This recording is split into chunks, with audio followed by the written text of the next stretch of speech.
I'm going to introduce Ron Gastelum because he's going to lead our next panel, but before I bring him up, I want to thank all of you. As you can tell, we have quite a diverse group of folks in the room, and that's BizFed's hallmark, is bringing folks together with all kinds of perspectives, and we challenge each other's preconceived notions, and we try to understand our different outlooks, and we look for real questions on, and present the facts as we know them. And thank you for participating. So I'm proud to have all of you here in the room too. So give yourselves a hand. All right, when we have a first-class panel, we need a top-notch moderator. And so we did do a national search. And in that search, it was exhaustive, it was comprehensive, and guess who we came up with? The one and the only Ron Gastelum. And Ron is an amazing person. Many of you know him already, but those that don't, I need to take a minute and tell you who he is. So he began his professional career in '71, just a couple days ago, when he graduated UCLA Law School. And as a lawyer, he focused on environmental, municipal, corporate law with this particular emphasis on water, waste management, and energy, all the things we care about, and those are big buckets. He also served, then he went along from there, and he served as the Chief Executive Officer of the Metropolitan Water District of Southern California. He did a lot of amazing things, and while he was in that capacity, he managed the operations for one of the largest wholesale water suppliers in the world, not just the nation.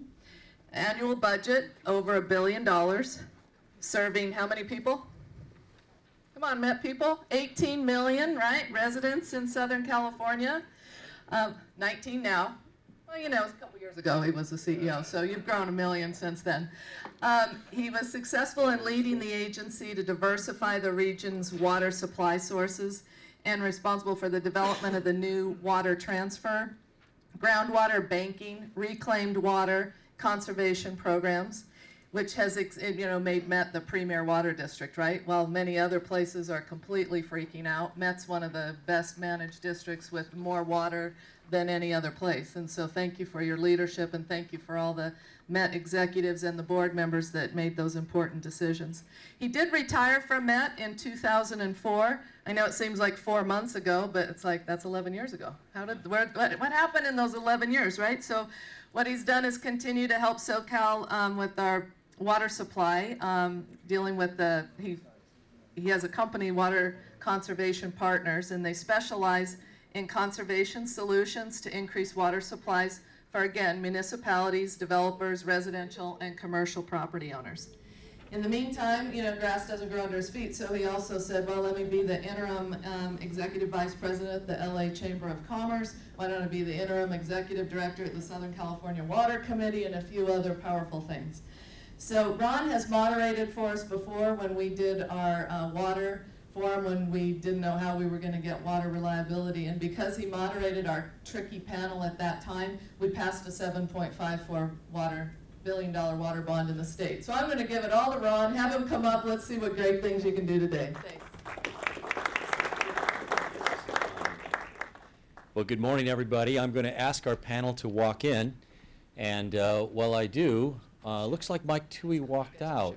Oh, there he is, right there. Good, good. I just wanted to say, Mike, for you and the rest of the board members, I didn't do any of that. It was the board of the Metropolitan Water District that gets all the credit. Thank you very much, Gilbert. Gilbert would join me in that.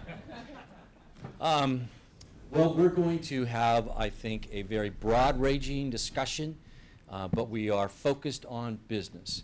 But before we do that, I want to personally thank Max.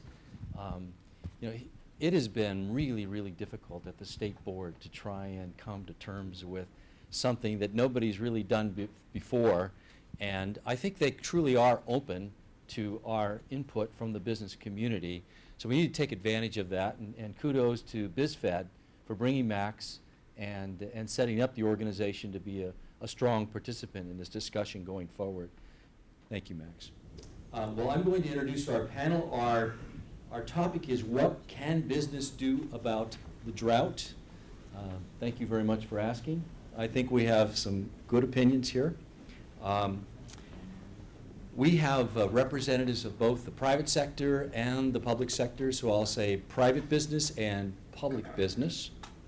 I'm going to introduce each of them briefly, and then we're going to get right into the questions, and we're going to leave plenty of time for questions and answers from the audience.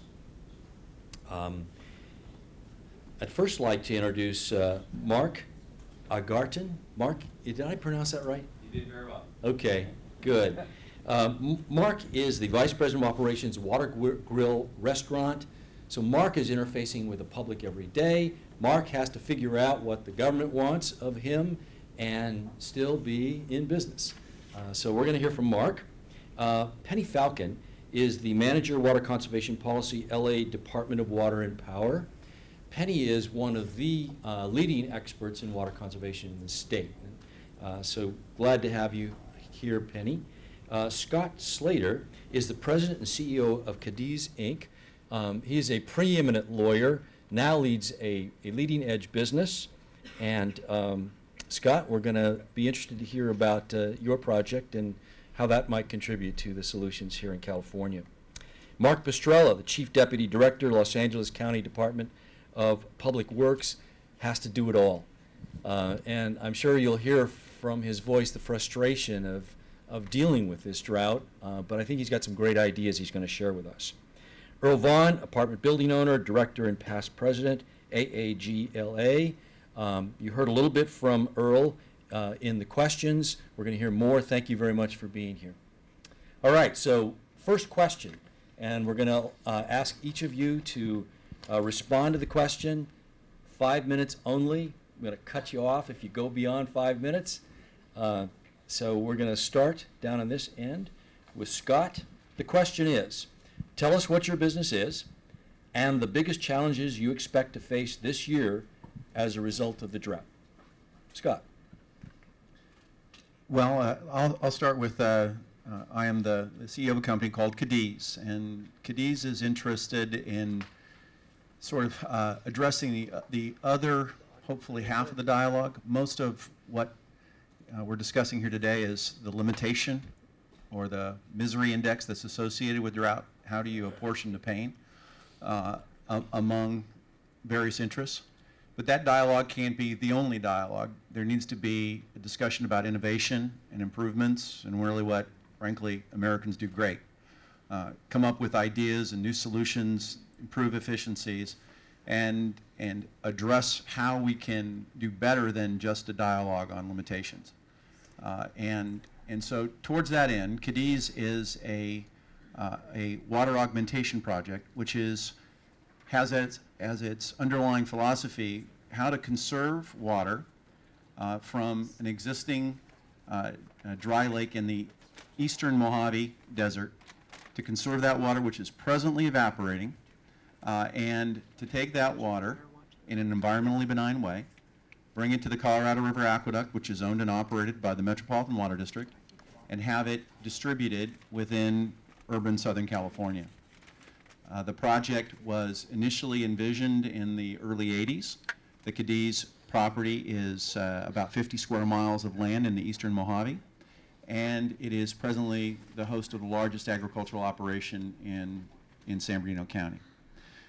The project has now been out for peer review over a period of about 36 months. It went through an exhaustive environmental review, nearly 27,000 pages, conducted by the Santa Margarita Water District in South Orange County. Many of the potential purchasers of water from the project do business in Los Angeles County. They include the Suburban Water Company, they include Three Valleys Municipal Water District, the Harupa Community Services District is actually in Riverside County, Cal Water in the South Bay and in the South Central area of Los Angeles, Golden State Water Company, among others. And the intention is to, again, take this conserved water, bring it into the Colorado River Aqueduct, ask Met to convey the water, and then from the offtake of the Met system, allow this water to find its way to urban retailers. The project was also approved by San Bernardino County under its desert ordinance. One of the things that I always want to point out to people that Southern California is not Northern California.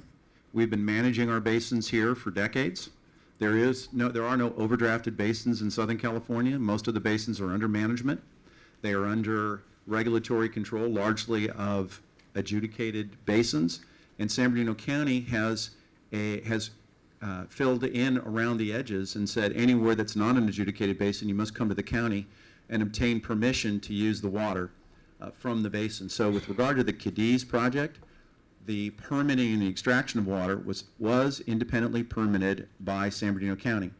The key point is that in the environmental review and then in San Bernardino County's review, this project results in not a single adverse environmental impact associated with operations. The only issue that was identified was one, growth inducement, and then some temporary dust emissions associated with constructing a pipeline. I've been in the water space for 30 years. I was brought into Cadiz to try to fulfill a mission of being a part of Southern California's water solution over the long term, and to do so in an environmentally benign way. And we believe that we've accomplished that objective. The challenge for the project is we really have two things left. We are going to be in front of the Metropolitan Water District at the end of the summer, and we're going to be requesting that they convey this water for the benefit of her member agencies over the next 50 years. The water supply here is sufficient to provide water to between 100,000 and 400,000 people annually. And our view is if you can't do an environmentally benign water project that has been certified and found by six court cases to be valid and without harm, what can you do? Thank you. Thank you. Good morning, everybody. I think you got a little preview of some of the things that we're trying to talk about as apartment owners, which makes us quite unique, I think, in the business community. First of all, I wanted to say that, you know, the buildings that you see around downtown LA, most of you live in other spots in the county, these are not the typical buildings around Los Angeles. The typical building in Los Angeles is a smaller building owned by an independent owner who's probably invested in that for quite a long period of time. It is rent controlled, and those would describe about 2/3 of the units that we have in LA County, well, in LA City, I should say. The county isn't rent controlled. What is our unique challenge? We have no way of monitoring residential water use. Most of those buildings are master metered, as we talked about a little bit before, and I can tell you this for a fact. I walk into our buildings all the time and see dripping faucets, running toilets, etc., where a tenant says, "Oh, I forgot to call you." When you don't pay for something, when that signal isn't sent to you, it's human nature. You don't conserve it. We have a variety of solutions that we wanted to introduce, but first thing that we wanted to do was get the message out. Most people don't realize that 35% of the water in Los Angeles City is for residential apartment units. It's a large number, it's not a small number. And in order for us to conserve water in the city of Los Angeles, we need to address this problem. Our legislators are aware of it, governor's office is aware of it. The question is there a political will to do something about it? And that's where we run into issues with our elected representatives, whom we talk to all the time about this. This is probably our #1 expense on our balance sheet, is water and sewer charges for our apartment buildings. And so I wanted to really emphasize to the group here that we are all for water conservation. Our owners are extremely frustrated that they can't conserve more, but we need to realize and recognize that we have a problem that's not going away, and that it needs to be, there needs to be a market signal sent to our residents that water conservation is a good thing. I do agree with the gentleman up there that part of that message should be an outreach program to our residents to encourage them to save water. But realistically, there has to be a market signal sent to it. UCLA just did a study, by the way, that was presented to the LA City Housing Committee that said effectively that. So there are a lot of other things I can talk about solution-wise, but the main point that we wanted to make was we don't control the water. I wish we did, but we don't. We're limited in the amount of money we can charge through rent control. So our revenue is capped, and our water costs and sewer costs are rising, as you read in the paper, every day, to the point where it's going to be difficult for some of our rent-controlled owners, I myself am one of them, to make ends meet. There's a small profit margin on the buildings that we run because of rent control. So we have a very, very unique position, I think, as opposed to many of our other businesses in the city that can control their usage. So thank you for your time. Thank you. Good morning. My name is Mark Estrada. I'm the Chief Deputy Director of Los Angeles County Department of Public Works. A little bit about our agency, just to give the setting here. The department actually serves the entire county of Los Angeles, over 10 million people. We have 6 core service areas that we work with and provide service. That's waste management, transportation, water resource management, public building, construction, development regulation, and emergency management. We have about 4,000 employees that work for us, and we're the largest public works agency in the United States. With the numbers like that, you can understand that we call our department the civil engineering emergency room in the United States. Every day there's a crisis in each one of those sort of areas I talked about, those core service areas. But today, the big wonderful thing, the queen of everybody's attention is drought. And so our department has a large role to play with respect to drought and working with the state of California. A little bit about what's happening in the current conditions in Los Angeles County, or a little bit about the overall water profile for LA County. I don't know how many of you know that presently water imports serve about 2/3 of the supply here in LA County. So the water is not here local, it comes from outside resources. About 1/3 of the water supply is provided locally. Our department has a large part in capturing local stormwater and putting it behind reservoirs and putting into spreading facilities and back into the groundwater. A lot of people don't know that happens. The other component that's local is reclaimed water, and we're a big supporter of reclaim as well. More than 300, here's one of the complications that many people don't know. More than 300 water agencies in LA County actually manage the water here in LA County. I know that's very confusing for the business community as well. You can imagine for residential users. And it's one of our largest challenges. Folks that are involved in the management of water, importers of water, groundwater basin managers, stormwater management agencies like ourselves, flood control agencies, water conservation agencies, wholesalers like MWD and others, and the wholesalers of MWD, local retail purveyors. Just in the purveyor market, and this is what's confusing, I heard someone ask about cities. Sometimes the city is your retailer, and sometimes it's just an elected entity within your city that's actually retailing water to you. And those numbers are well over 200 or 300 retailers just in the basin alone. So it isn't enough to know which city you live in, but actually know who your water retailer is to know what's going to happen to you in terms of these efforts that we're doing in terms of conserving across the area. The Department of Public Works, our department also is a water retailer. You might have seen on the board there, I took a picture of it, I couldn't read it from that far back. And I spread it out, and oh, we are there. One of the top 20 urban water retailers in the area is Los Angeles County Department of Public Works. A lot of people don't know that. Actually, when I was talking to Ron early and getting ready for this presentation, he reminded me that he had forgotten we were a retailer. That is true. The county has taken over a number of small retailers through the years. That happened because we had small mom and pop agencies serving water who essentially couldn't take care or govern properly that. And as those agencies grew, we started having to take over those water retailers. And that's grown to the point that we're one of the top 20 in the state. But to give you an idea of the magnitude of that, we have 6 districts in the county of Los Angeles. One of them is Cable Canyon, one well known as Malibu, Valverde up in the Santa Clarita area, Acton, you're very aware of Acton, I'm sure, Antelope Valley, and Marina Del Rey. We do serve water in the Marina Del Rey to apartment owners, like the gentleman next door to me here. Out of all those, the largest one is the District 40, which is 56,000 connections. But I want you to remember that there's 10 million people in LA County. So you can see how spread out the relative size of our retail is not large, really, but relative to the state it is. But here locally, there's so many retailers, and it's so desperate in terms of who handles what, it becomes a real problem. And the real problem always is in water is governance. Governance is the problem in water. It becomes the problem each time we have an issue.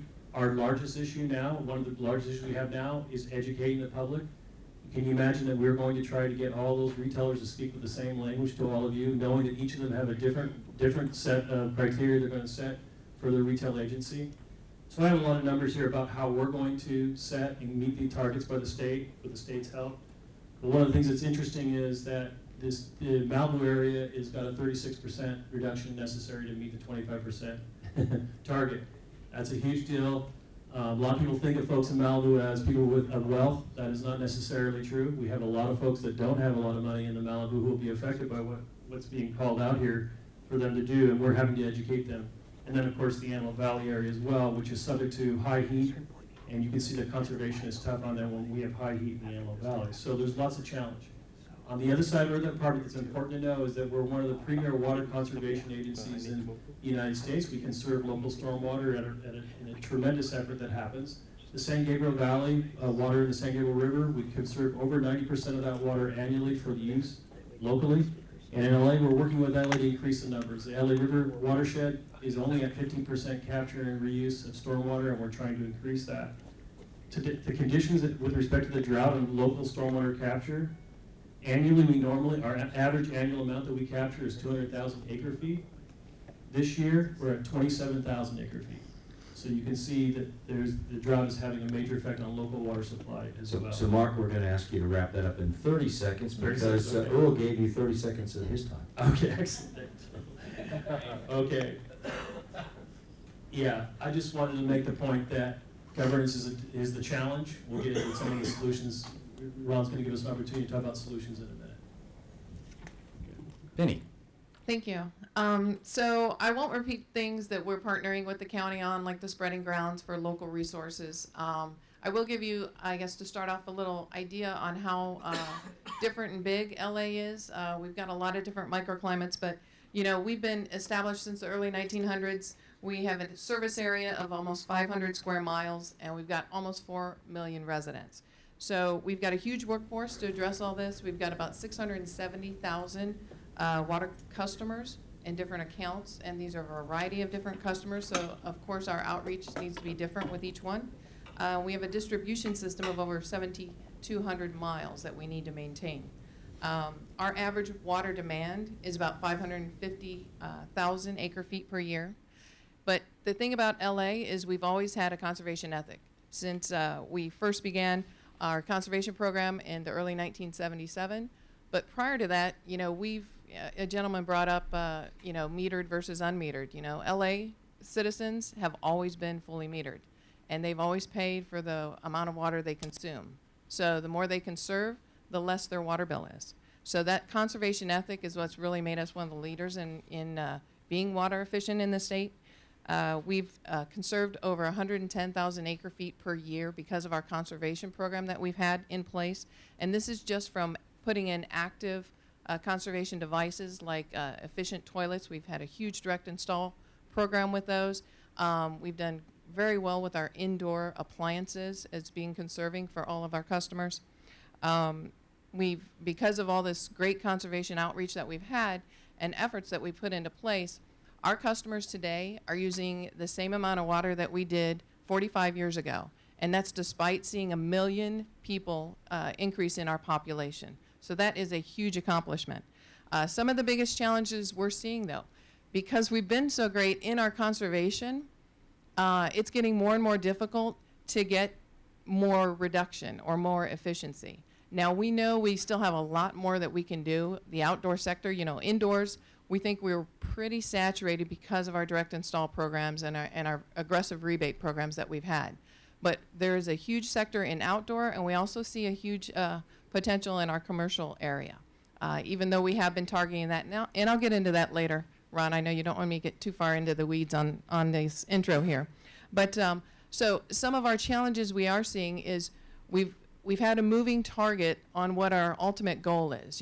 Nobody's talking about SBX 7-7, the 20% goal by the year 2020. We were well on our way for that, and that was a goal that was set statewide for all the different water agencies. Well, with the recent drought, now we have new goals. We have the governor's goal, but our mayor, prior to the governor coming out with his goal, we actually had a local goal. Our Mayor Garcetti had put out aggressive requirements for all of the water agencies to address and shoot for. So all our different departments in the city are all working towards this goal, but we had our own executive directive goals. coincidentally, they align pretty closely with the governor's. The governor's a little bit more stringent, so we're working very hard through our different programs to get to those goals. Like I said, we're starting at a much more efficient water use than a lot of other areas in the state, so it's going to be a little bit harder for us to get to it. It's going to cost us, obviously, a lot more money, but we are putting the money into it.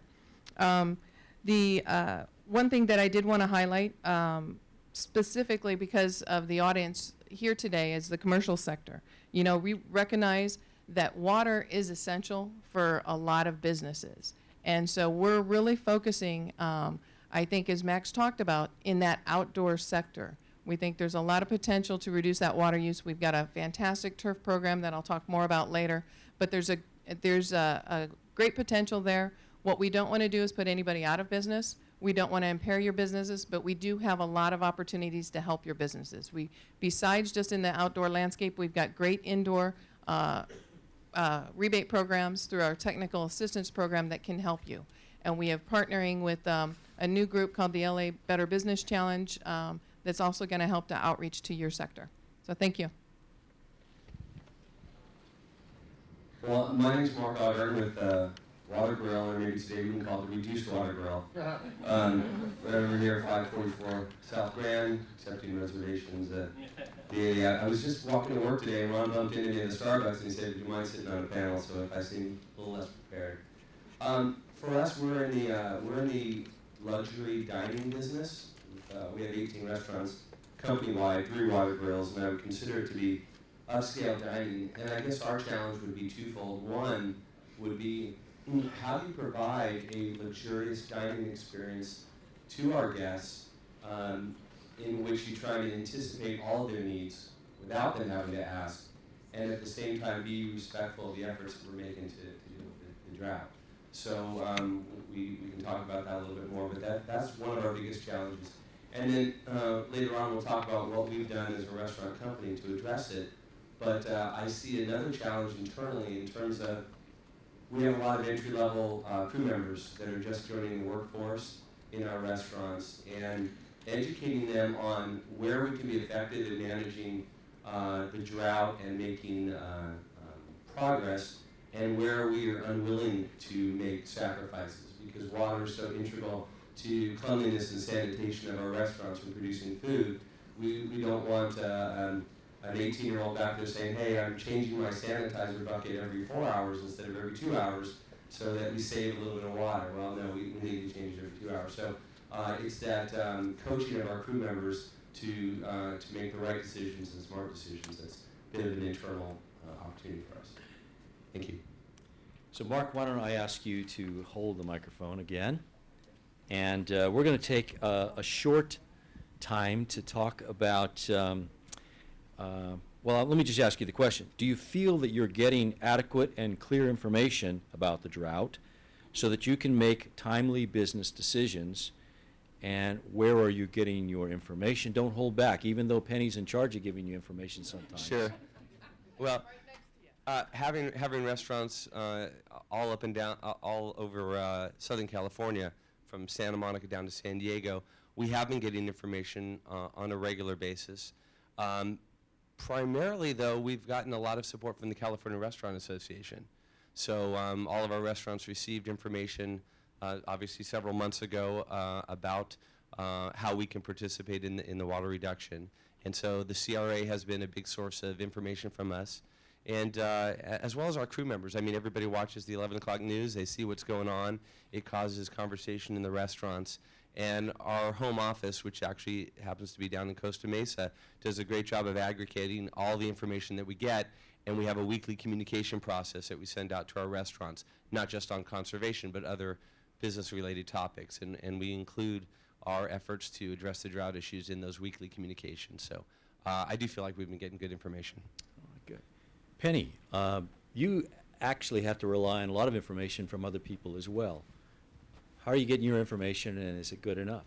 Well, I call Max and Eric on a daily basis. No, I'm teasing. But we do call them regularly. I think we have done, because we are a local supplier, and we do rely on Metropolitan Water District for some of our supplies. During drought, it's up to 80% of our supply is coming from Metropolitan.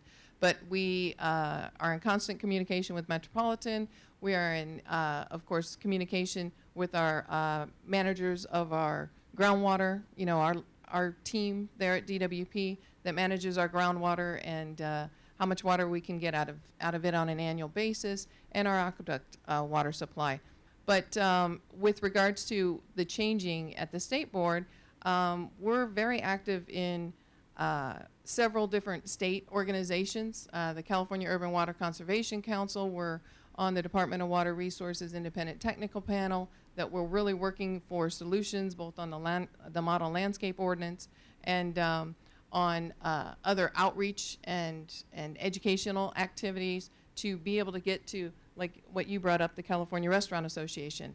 What we've been doing specifically at DWP to try and communicate all this information out to our customers, because everybody is unique, is we are trying to get at the association levels. We've really ramped up our outreach. We've increased our funding from $2 million to $4 million. We're at all events from neighborhood councils to the restaurant associations. We are in front of media as much as possible.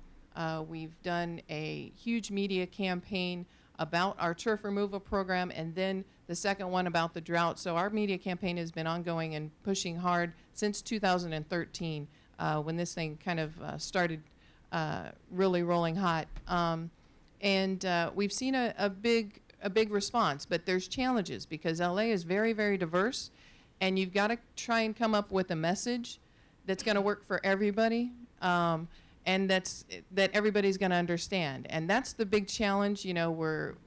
We're very diverse here in LA, and so we really look at getting to those associations to help us with that, message for them. How about the language barrier? There are many languages spoken. There's very many languages, and it takes a while to translate everything into the necessary language. But that's a huge challenge for us also. That's why, again, we're looking for those local organizations, the neighborhood councils.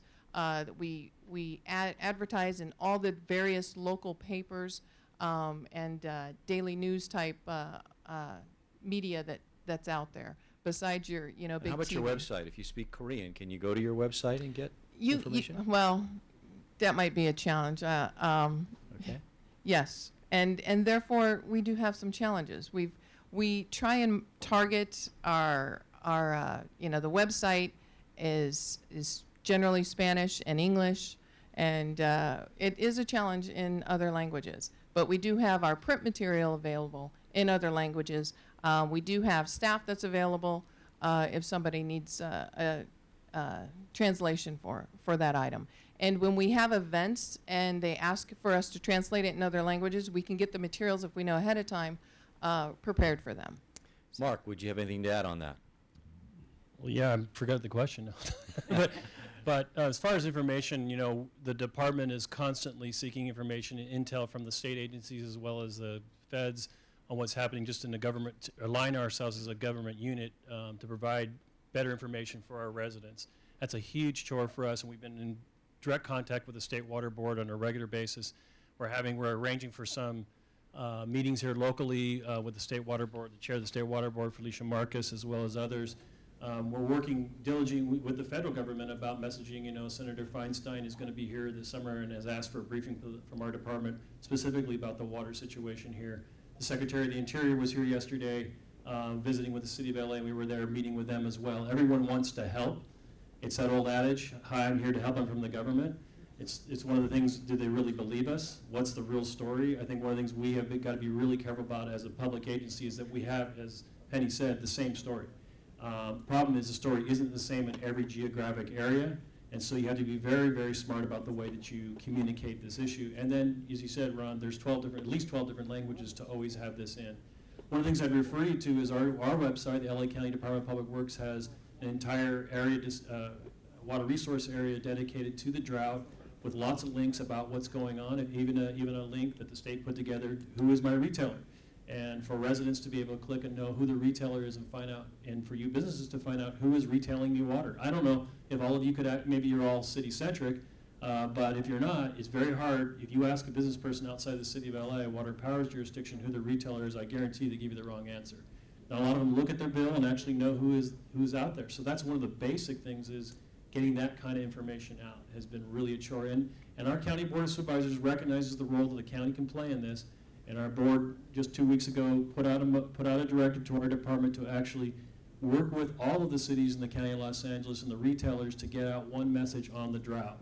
So we're taking that on as a challenge, and it's going to be a large one, but it's, as I said, our board has very much given us that directive to go forward, as well as to communicate with the unincorporated areas of the county and businesses within the unincorporated county of Los Angeles, where 1 million people reside, 140 communities. That community alone is a large challenge. So information is the big issue. What is your website again?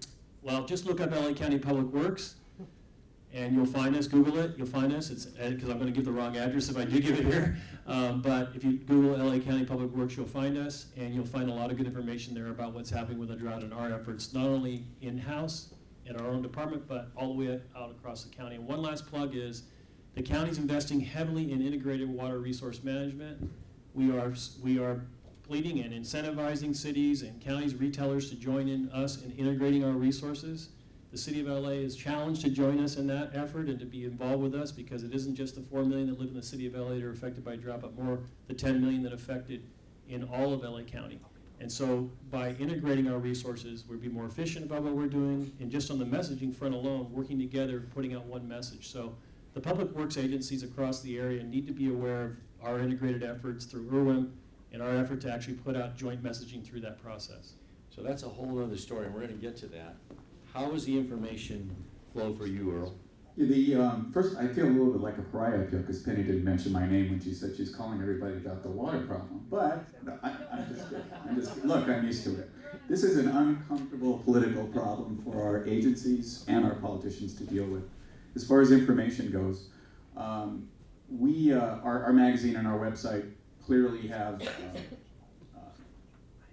parts and communications where actually VWP has an ad in for turf removal.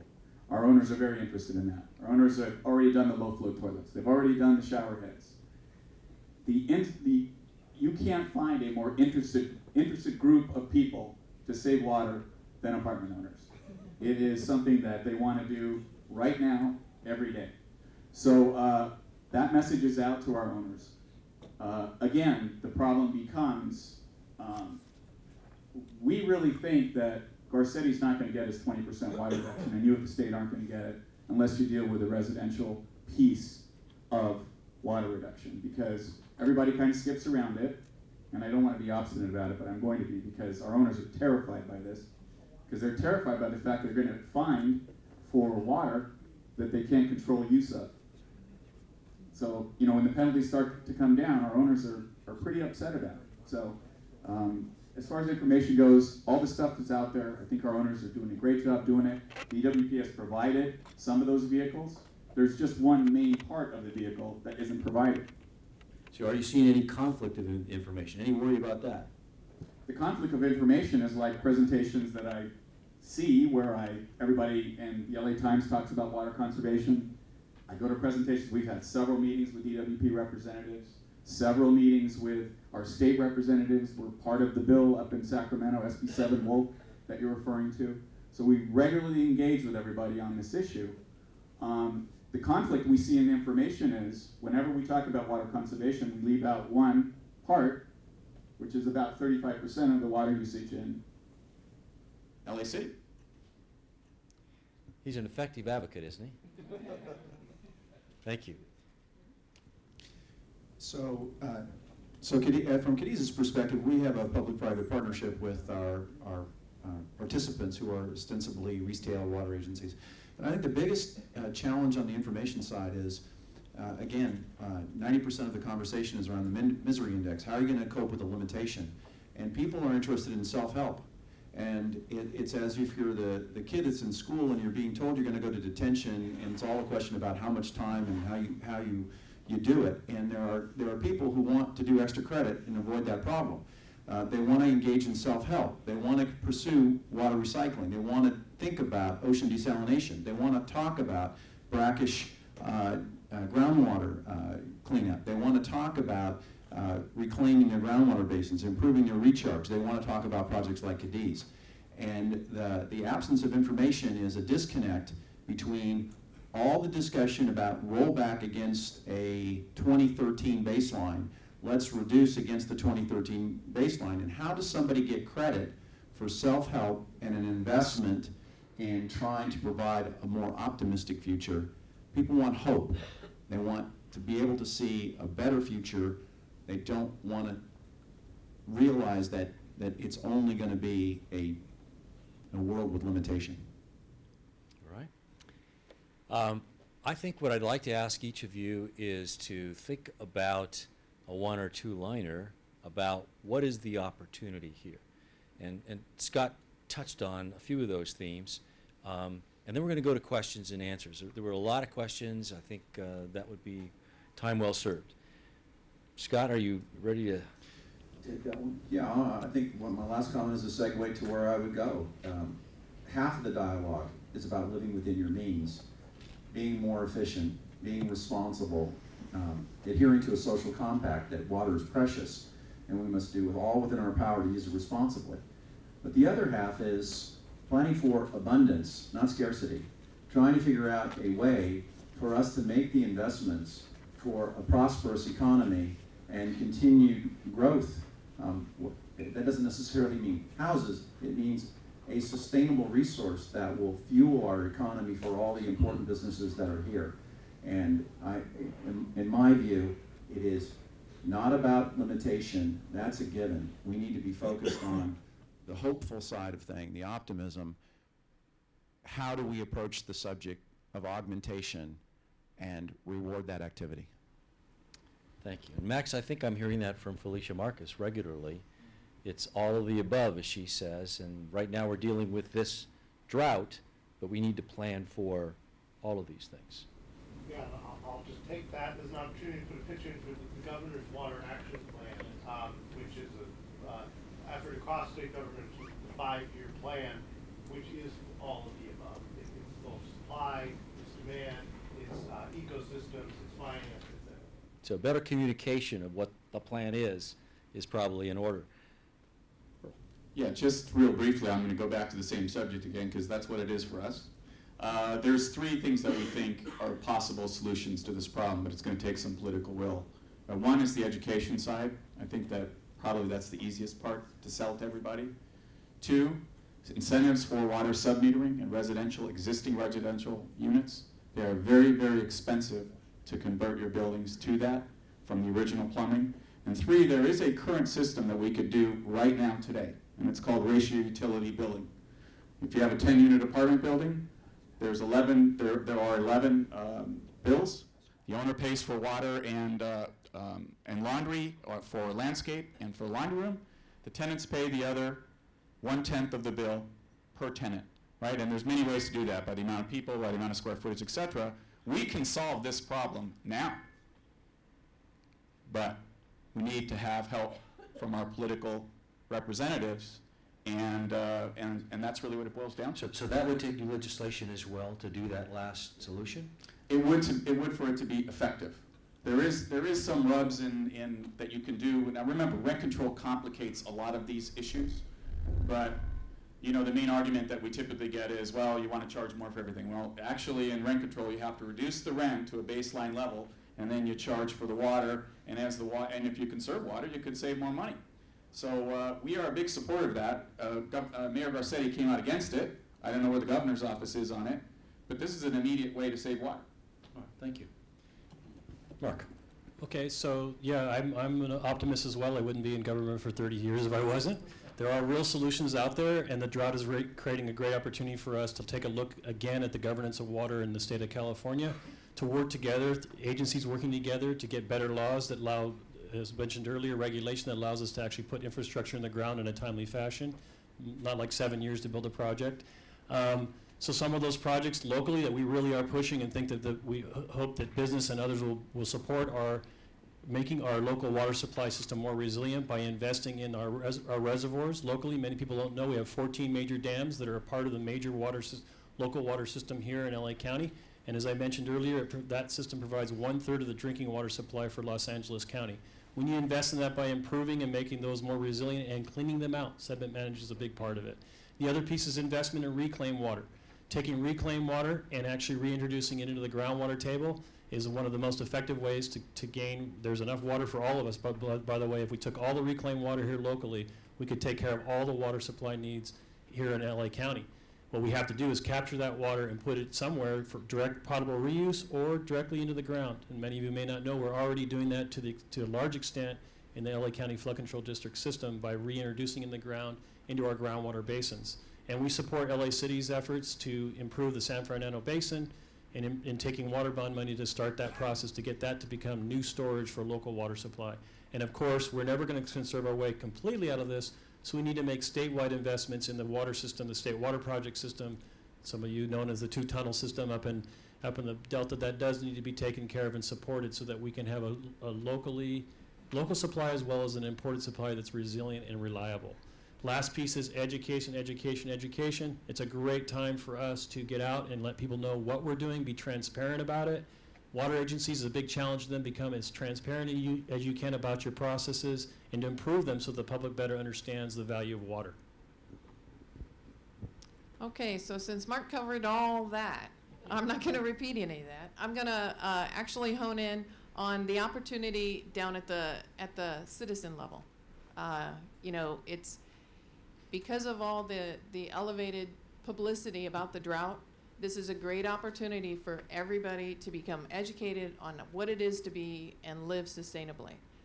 It goes to not just conserving your water, but trying to capture, regrading to capture as much stormwater runoff you can and reuse it. It's great opportunity in the recycled water arena for us to get more innovative with how we use our water.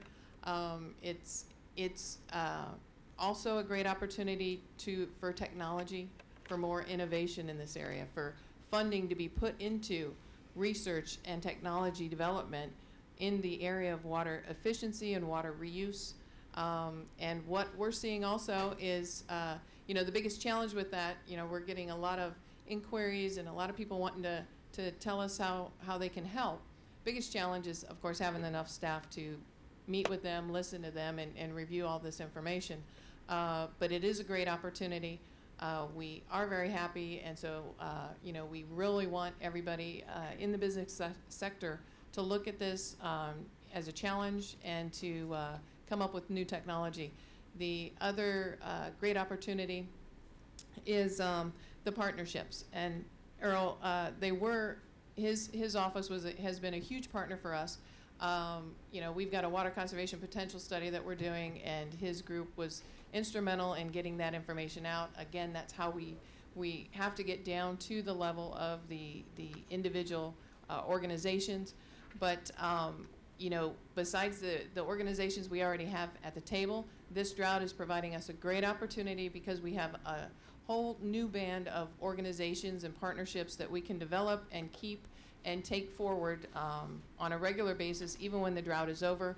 And that really is at the core of how you communicate best with all your different citizens in the state. So the more partnerships we can develop, I think, and take forward, the better off. So marketing opportunities you see, but if there anything that you've seen in technology, or how open are you and others to technology innovation? Well, we do see this as a big opportunity for us. I'm fairly certain that the majority of our guests do care about the conservation efforts, and so I think when they see us making them as a restaurant company, you do gain some goodwill from your guests. And I look over I brought today a list of the 8 or 10 or 12 things that we've done as a company, whether it's waterless urinals or we've changed out landscaping and gone to succulents and drip line irrigation. We've taken out dipper wells from our restaurants, and we've done a lot of things. Our restaurants are more efficient now, and not just from a water conservation standpoint. If we have taught our dishwashers how to wash dishes more effectively, not only does that save water, that's saving chemicals, that's saving energy, that's saving labor hours and things like that. So coming out of this, I think we are much more efficient as a business model, in addition to doing our part. Perfect. Thank you. All right, we're going to go to questions. I'd like to preface by saying that the perfect question earlier was asked by Jim Stahl. Concise, very clear. No preface, no speech. Kudos to Jim Stahl. We'll see who wins this contest.